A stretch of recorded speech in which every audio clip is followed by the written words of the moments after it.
fin du dépouillement des votes dans 5 circonscriptions électorales.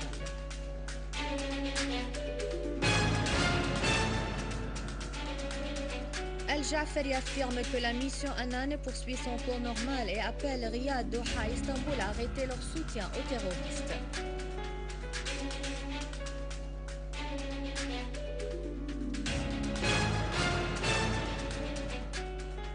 Et Annan affirme qu'il faut mettre fin à la violence et entamer un processus politique au profit du peuple syrien.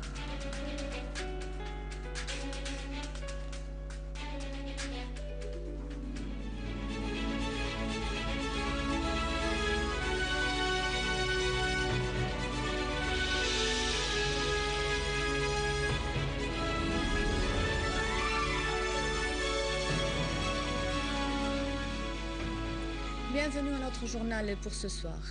Le président Bachar al-Assad a promulgué le décret législatif numéro 33 de l'année 2012 stipulant l'exonération de 50% des taxes et d'impôts fiscaux, douaniers et municipaux et pour une seule fois les importations relatives aux établissements et sociétés de production dramatique des deux secteurs publics et privés.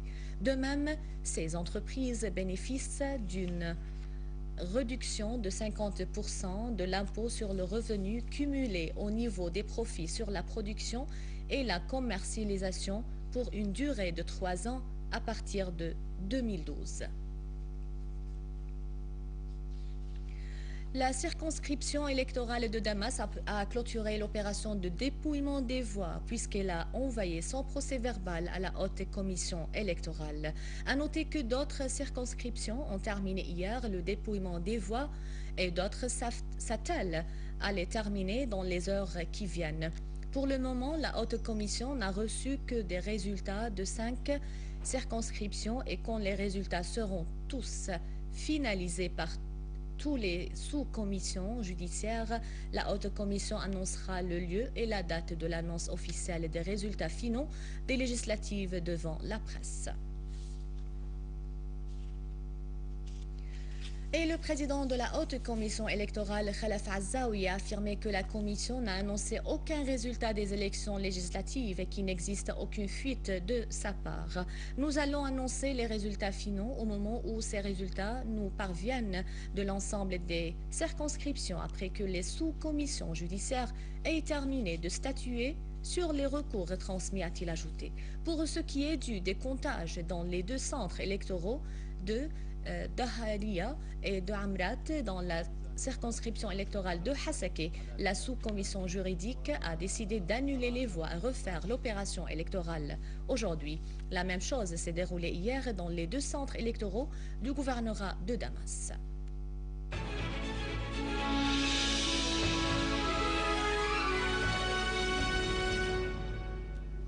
Monsieur Bachar el-Jafari, délégué permanent de la Syrie auprès des Nations Unies, a indiqué que la mission des observateurs internationaux poursuit son cours normal et la Syrie s'engage à coopérer pour le succès de la mission Annan. Mais la nature des crimes perpétrés par les groupes terroristes sont devenus pires.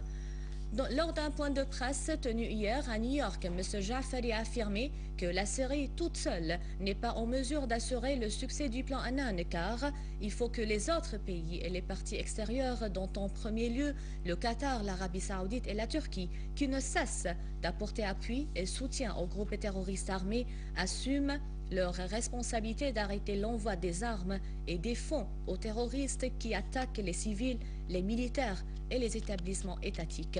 M. Jafari a fait noter qu'il existe des aveux de 26 personnes de différentes nationalités arrêtées en Syrie avant d'avoir reconnu être venues de la Libye, de la Tunisie et d'autres pays via la Turquie et le Liban dans le but de perpétrer des actes terroristes en Syrie.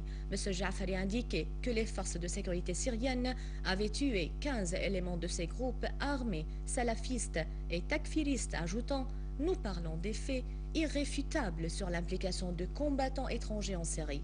M. Jafari a souligné également la nécessité de demander des comptes à toutes les parties qui sont derrière le sabotage du plan Annan, faisant savoir que les terroristes arrêtés avaient avoué avoir agi conformément à des fatwas lancés par certains cheikhs et imams résidant dans nombreux pays arabes.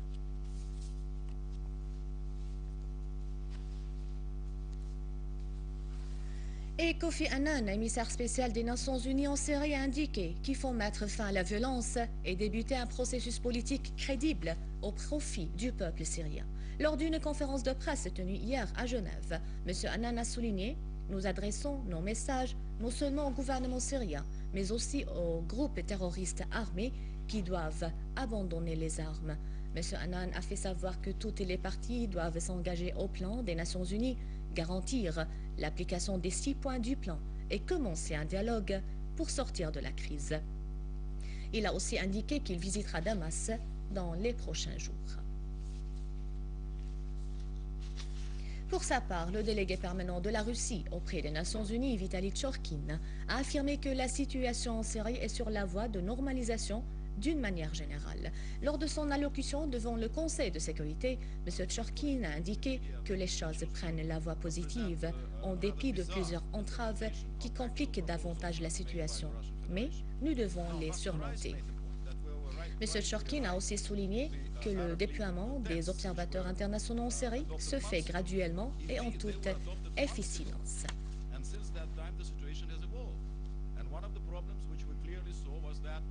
When the Syrian government forces were pulling out, armed groups were moving in.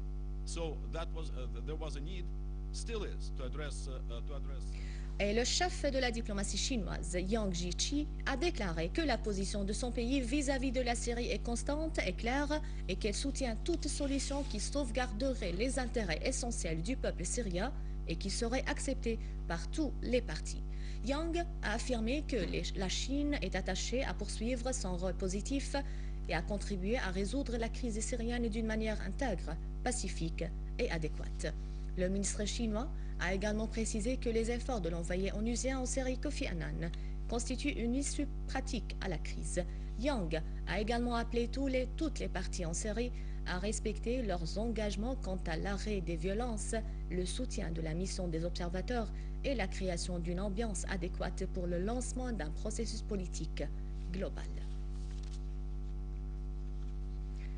Un avion allemand est arrivé hier soir à l'aéroport international de Damas, transportant 14 voitures 4x4 du type Nissan Patrol et des moyens de communication ainsi que des équipements d'office destinés aux observateurs onusiens en Syrie. L'avion a été affrété par le gouvernement allemand pour transporter les véhicules et les équipements du centre logistique des Nations Unies à Brindisi, en Italie, vers la Syrie. D'un coût global de 440 millions de livres syriennes, le ministre de la Santé, Wael Halqi, a inauguré l'hôpital de Qtaifa, d'une capacité de 60 lits. Le ministre a indiqué que plus de 160 000 citoyens et d'autres habitants dans les villages environnants bénéficieront des services de cet hôpital, soulignant que le 11e plan quinquennal du ministère de la Santé englobe également l'inauguration des 2 hôpitaux cette année dans la région de la banlieue de Damas, à savoir An-Nashabia et Mleiha, en plus de 6 autres hôpitaux durant l'année prochaine et qui sont actuellement en cours de construction ou d'équipement, en particulier ceux d'El-Keswe, de Kotana et de Renkous. Pour le ministre de la Santé, l'hôpital de Qtaifa est doté des meilleurs équipements pour prodiguer les services sanitaires de qualité.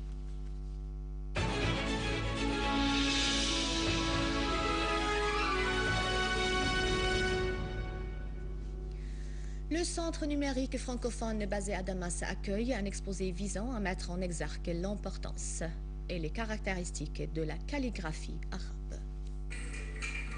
Dans le cadre des activités culturelles de l'Agence universitaire francophone et de l'Institut supérieur de traduction et d'interprétariat à Damas, un exposé sur la calligraphie arabe a eu lieu au centre numérique francophone.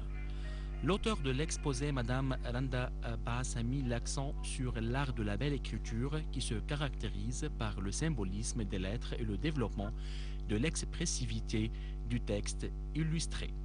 Donc j'ai choisi le thème de la calligraphie arabe parce que ce n'est pas seulement un métier, mais c'est également un art spécifique à notre culture arabo-musulmane et qui est répandu partout dans le monde. Cet art a atteint à travers la civilisation islamique un sommet de raffinement et d'harmonie jamais égalé. Il a beaucoup évolué au cours de son histoire, prenant des formes variées, suivant les supports et les usages. À partir de l'écriture arabe, les calligraphes ont été amenés à créer, selon les époques et les lieux, un certain nombre de styles. Les deux formes maîtresses sont le koufik et le naski. Ces deux styles de base ont engendré une multitude d'autres calligraphies. À la fin de ce journal, un rappel des principaux titres.